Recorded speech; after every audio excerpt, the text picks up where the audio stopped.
What if I told you that the reason that your running pace, your endurance has plateaued has got very little to do with your training plan? In today's video, we are going to deep dive. In fact, we're going to play a little game. We're going to put things in this Maslow's hierarchy of needs triangle. But yeah, we're going to dive deep into one of the most crucial yet surprisingly often overlooked aspects of improving your running performance, and that is recovery.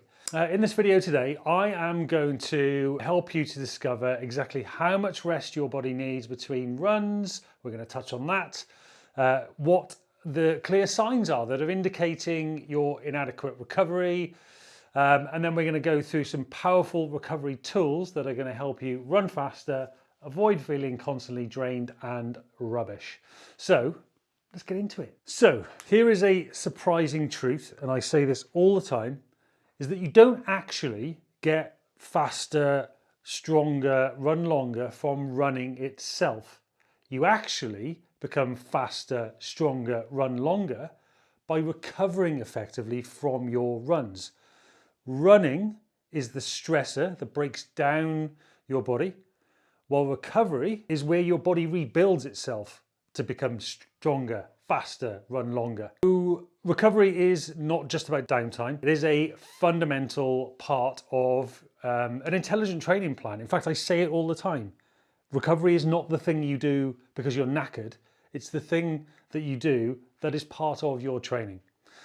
So, section 1, how long should you rest between individual runs? Now, there's no single universal rule here, but here's a kind of a rule of thumb that I work to when I'm advising the people I coach or for myself. So after easy runs, very minimal rest is going to be needed because it's an easy run. Usually no more than 12 to 24 hours, which means that you might be able to do 2 easy runs in a day. After long runs or high intensity interval workouts, for example, you might need a little bit more recovery. Generally, you're going to be talking around 24 to 48 hours, depending on your fitness and your experience. I mean, some ultra runners can do back-to-back long days. Some higher level athletes, you hear about the Norwegian method quite a bit, where they're doing double days, double threshold days. So it is going to vary from person to person, but there's a good sort of guide for you. Beginner runners, runners like me, aged 40 plus, your ideal recovery could need to extend to 48 to 72 hours, depending again on your experience and how well trained you are, just to ensure you've got full recuperation. The key is stacking those training sessions with high quality rather than accumulating too much fatigue. We need fatigue. Fatigue, again, running is the stressor. Fatigue is what we need to build up to be able to recover and then adapt, but you don't want to overdo it. As always, listen carefully to your body signals. Section 2, what are the signs that you're not recovering enough? So, persistent heavy legs. If you get that heavy legs feeling, you're out on a run, an easy run, a session, whatever it might be, and you're just feeling a bit heavy and it's just not really going. If that happens once, then you can pretty much safely just move on with your day and scratch it off. You got the run done, move on to the next day. However, if that next day and maybe the day after, if you get that consistent, persistent, heavy feeling, then that is a clear sign that something needs to change. Maybe you need to dial things back, look at your recovery, which we'll come on to in a bit. Another indicator could be an elevated resting heart rate. So if you are seeing that your resting heart rate is going up above your normal baseline, so for me, I do check what my resting heart rate is in the morning. I tend to sit at a baseline of around about 48, 49. If I see that starting to creep into 52, 54, 56, then I know that I need to ask myself. I don't know, that doesn't tell me that I am overtraining or that I am under recovering. It does tell me that I just need to take a step back and ask myself that question. How am I actually feeling?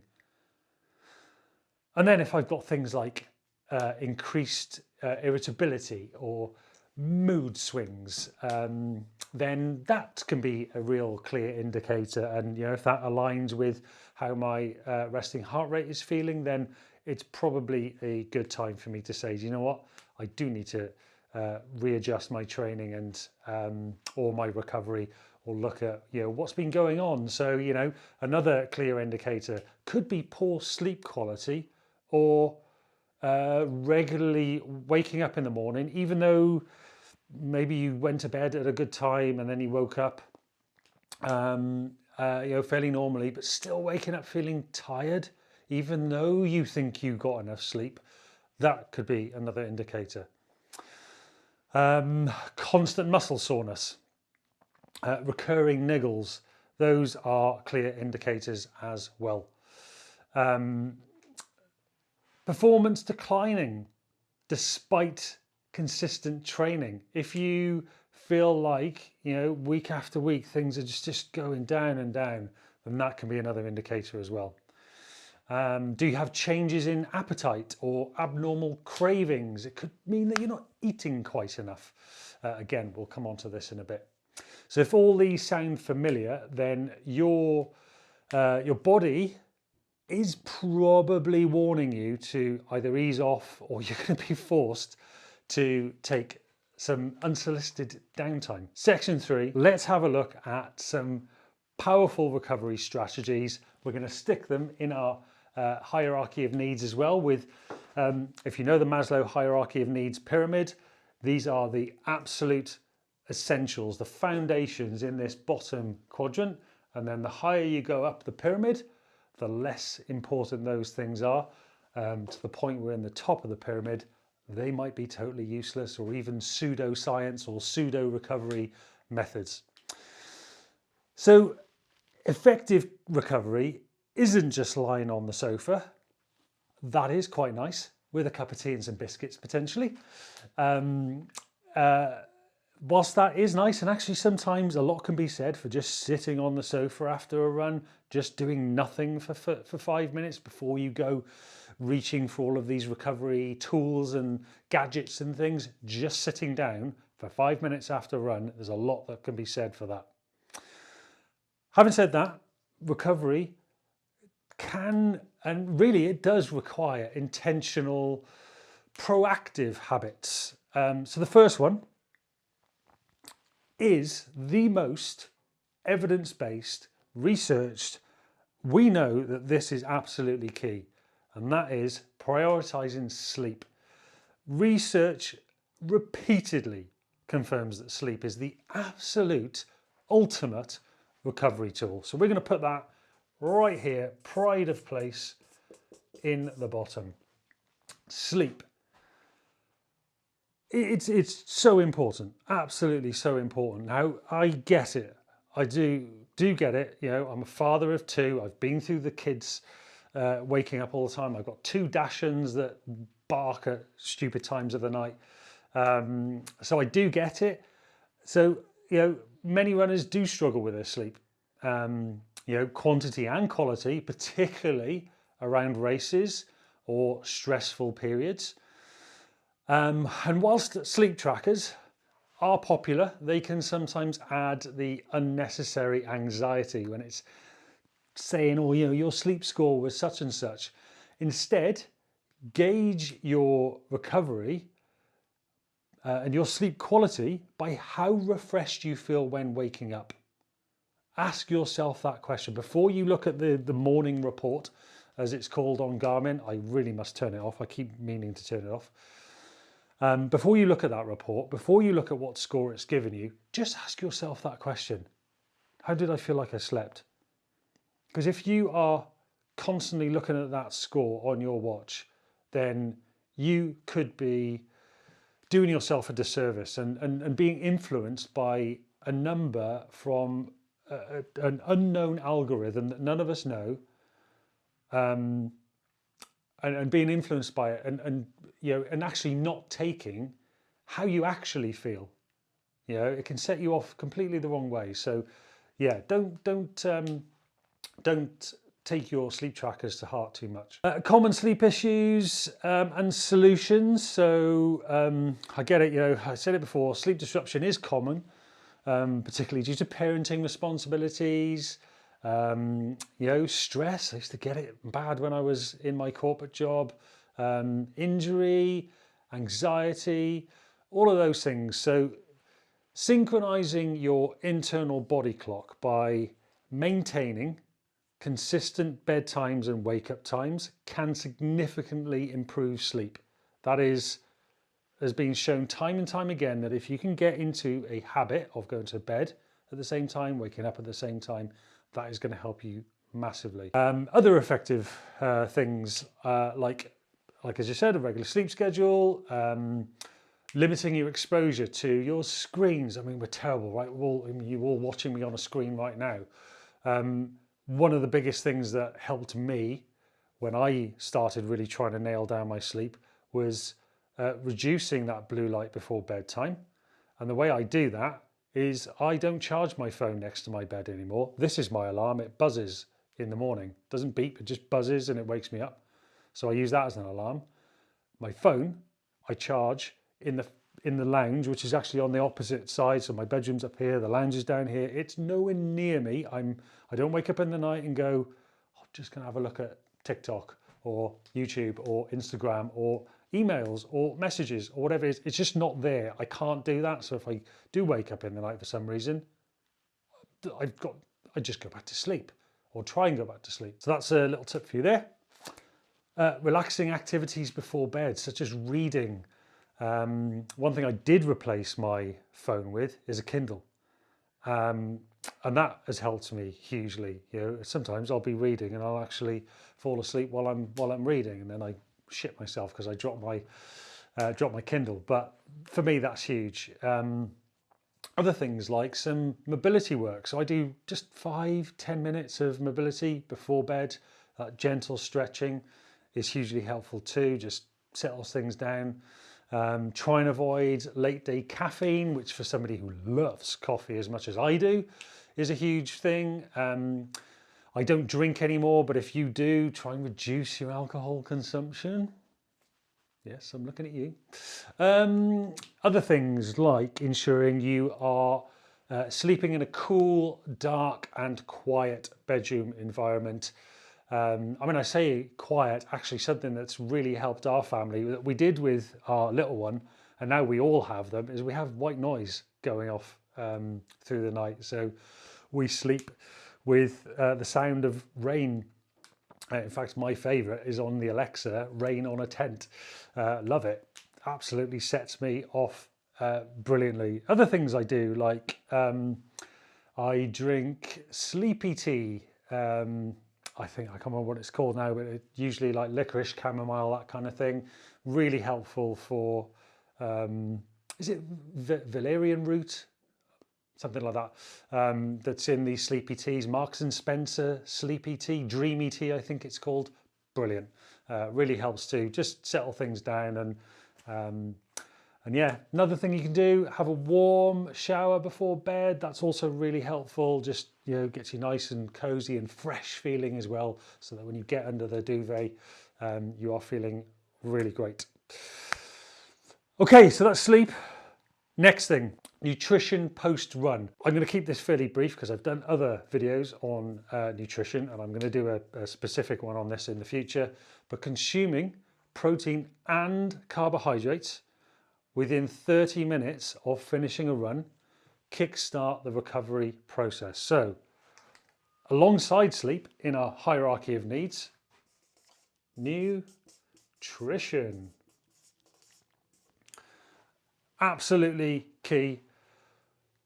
This is where our body starts to replenish glycogen stores. This is where your carbohydrates come in. And carbohydrate reabsorption or glycogen reabsorption is at its highest point at around about 30 minutes post-run. So if you can get those carbohydrates in you, and we're talking 40 to 50 grams at a start, and then if you can get about 80 to 100 grams within 2 hours of doing a run, then that is going to help to replenish your glycogen stores and make sure that you have enough glycogen in your muscles for the next day, for the next time you do a run. And then obviously protein, as long as you're getting enough throughout the entire day. But straight after a run, if you can get around about 20 grams of protein, that's going to help with muscle protein synthesis, growth of the muscle, and that is going to help you recover. In terms of that nutrition, it doesn't have to be super complicated. You don't need to cook a 4-course dinner straight after your run. Even something as simple as grabbing a chocolate milkshake, which is what so many nutritionists will recommend because it has an ideal ratio of 3:1 carbohydrate to protein. Yeah, grab yourself a chocolate milkshake. It can be as simple as that. Then you can get yourself your lunch, your breakfast, your dinner, whatever it might be. But that's a really good, quick way of kickstarting that process. And also you're getting some of the added benefits of hydration and electrolytes too. Next thing is hydration. Make sure you're staying adequately hydrated throughout the day. I'm going to pop that here as well in our hierarchy of needs, right in that bottom box, right next to nutrition. I've put these two together because they go together. Without good hydration and nutrition together, the two don't quite work. Next on my list is going to be mobility and active recovery. Now, I'm not a big fan of stretching, certainly not the static stretching. I am a big fan of dynamic stuff, things like yoga, those dynamic movements where you are rocking back and forth and increasing the range of motion in your joints. We're not looking to stretch our muscles. We are looking to increase range of motion. So I'm going to put that in the bottom, mobility and active recovery. Because whilst I said at the beginning, it is nice to sit on the sofa for 5 minutes, you don't want to do it too much because you will seize up. So we do want to stay mobile, we do want to stay active. And included in that is mobility exercises here. And this is where things like your yoga could come in, and it doesn't need to be 2-hour yoga sessions, just 10 minutes, 5-10 minutes can be super helpful. Just helps reduce stiffness and maintains function as well. Active recovery, these are your recovery runs, just staying mobile throughout the day, walking, even just getting up from the desk that you're working at for a few minutes every hour or so. Whilst we're on the subject of mobility, I am going to say foam rolling, but I'm going to put that up here because with foam rolling, you hear a lot of runners talking about, I'm going to foam roll, but the truth is that not everybody uses foam rollers correctly. And also, the evidence around foam rolling is fairly moderate at best. However, it does often provide noticeable relief. There are some studies that show that it does reduce delayed onset muscle soreness. That soreness that you get after doing exercise, particularly weight training. And there are some studies that show it can help to improve mobility. However, that effect doesn't last very long. The problem is that most people don't foam roll correctly. They either do it too hard, not hard enough, not in the right places, not in the right way. So foam rolling could be useful if you were to do it properly. However, because not many people do it properly and the science is pretty mixed, I'm going to stick that right up there as a tip of the iceberg thing. And I'll come on to tip of the iceberg and why this matters in a bit. Okay, next up on my list is going to be heat recovery techniques. Although enjoyable, things like sauna and steam rooms have some limited proven benefits in terms of recovery. They can be super beneficial. In fact, I'll do another video on this at some point, but saunas particularly can be beneficial if you are preparing for a hot race, for heat acclimation. So they have their benefits. However, there is a lot to be said for hot baths. Hot bath, I'm going to stick that in there. That heat immersion, first of all, it's relaxing. Second of all, we know that heat does improve blood flow, and the more blood flow we can get to those muscles that we've been working, the higher we are going to send those vital nutrients and things around the body to help with repair. So hot bath, something I talk to my athletes about all the time. Get in the hot bath, because that's going to help you. I'll come on to ice baths in a bit. Something I should say as well is that if you are going to use things like sauna, I'll pop them. I'm going to pop them in here. Sauna Steam, because they do have some benefit, but not as much as just the good old hot bath, because we've all got access to them as well. But if you are going to use these sauna, steam room, and any hot water immersion, even a hot bath, just have a little period of cool down before you get into them, unless you are looking for heat acclimation, which we'll do in another video. Next up, compression gear. So these are all the rage, and compression garments can be used actually during the run itself, and they are supposed to be there to help enhance comfort, reduce muscle soreness, and they can provide some extra stability during and even after the runs as well, although they need to be used appropriately. Next up, we're going to talk about compression gear. So compression garments can enhance comfort, reduce muscle soreness, and even provide that extra stability during and after runs, although you do need to use them appropriately, because you don't want them to be overly, you want to avoid overly constrictive pressure. I personally don't use compression garments whilst I run. Evidence is relatively mixed on their efficacy, and from what I understand, you actually should be fitted properly for a compression garment. However, something I do really enjoy, and again, science is potentially a little bit mixed on their efficacy, but I'm going to put them in here, is those compression boots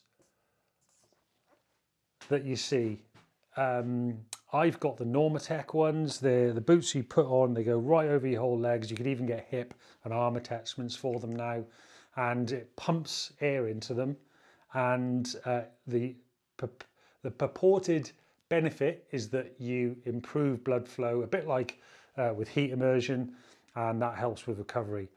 Whether it does or not, I don't know, but what I do know is that sometimes just doing some of these things, even if it feels like, psychologically you're getting some benefit from it, then hell, why not? Why not do it? And I really like mine. I quite like sitting there on an evening, watching TV with my compression boots on. So I'm putting those in there. All right, next up is quite simply the importance of rest days. Rest days aren't optional. They are vital for allowing your body to repair and adapt to training stress. And ignoring rest days increases injury risk and weakens your immune system. Additionally, rest days, they do provide a bit of mental recovery. Since I've started taking one clear day off from training of any kind, other than just a bit of active recovery and some mobility and that kind of stuff, it just helps you reset. When you are running every day, training every day, if you are that level, it can be so annoying. You can just start to lose the love for just such a wonderful thing to be able to do. Just allows you to enjoy those less intense activities, like a bit of yoga, a bit of gentle cycling or walking, or whatever it may be. So rest days, again, I'm going to put those in the bottom because they are super important. Next up, and this is where we're going to get into maybe some controversial things, but cold water immersion. despite its popularity, I mean, every influencer and his nan seems to have a ice bath, and I'll let you in on a secret, I have one too, and I do enjoy them. It's just when you use it, and I don't actually use it for recovery because, like I'm going to say to you now, so the evidence suggests that cold water immersion, 10 to 15 degrees Celsius, whatever that is in Fahrenheit, for 15 to 20 minutes post-exercise may actually inhibit beneficial training adaptations. So whilst you are going to temporarily feel like it's helpful for soreness, it might actually be negatively impacting those longer term gains. These studies were shown definitely in strength. If you do a strength session and then go pretty much straight into cold immersion, you are massively going to be risking negating some of the adaptations from that. And then it's even been shown in the endurance cycles that whilst it's less pronounced, you're still going to be potentially reducing some of those adaptations. And it's the same with ice application, which again is, so this is commonly used for inflammation management. Ice might slow healing by restricting blood flow and interfering with that natural recovery process again. So again, although ice, a bit like cold water immersion, offers short-term relief, long-term benefits are minimal and could even be counterproductive. And like I say, I actually have an ice bath, but I don't use it for recovery because I know that it's potentially going to be reducing the adaptations that I get from my training. So this is the way I apply it. So first of all, it's one of the first things I do in the morning after I've been asleep. So I'm not doing it like right in the immediacy of doing some training. I've given my body plenty of time to go through a period of rest to recover and adapt from what I've done before. And for me, quite frankly, it is just a few minutes of my day where I have to empty my mind and all I have to do is just focus on my breathing whilst I'm in that cold water. And for somebody, you know, when you've got shit going on in your life, it can be so beneficial. That's how I see it. I don't get in it because I want it to reduce muscle soreness, because I know that stuff, it doesn't happen. Certainly not long term. So where is ice baths going to go? For me, it's going to go right on the top. Whilst I do get in the ice bath, I don't use it for recovery. It is a totally mental thing for me. And unfortunately, if anybody says, oh yeah, it helps me with my recovery, if there's a little bit of a psychological, you think it's helping you, then fair enough. But physiologically, it's probably not. And in fact, it might be making your running worse. So there you have it, folks. Don't underestimate these basics. These things here in this half are the basics. Okay, if you are nailing your sleep, if you're nailing your nutrition, nailing your hydration, you're staying, you know, generally active and mobilizing yourself, getting in those hot baths, great, good on you. Now you can start looking at things like compression boots, massage, absolutely, definitely, that's another one. Let's chuck some massage in here. Self-massage, perhaps not, but you know, go and see your masseur, your soft tissue therapist, absolutely. Massage guns, yeah, maybe. Limited evidence on those as well, but you know, as long as you are doing all of these things, then all of that other stuff, you know, massage guns, sauna, steam room, compression boots, have at it. But these are the things that are the tip of the iceberg. This is what is going to help you to recover. So stop chasing those trendy quick fixes before you've mastered those. There you go. Prioritize your recovery and you will consistently feel better, train smarter and achieve faster race times. And also subscribing is also going to help. There you go. Thanks all. See you next time.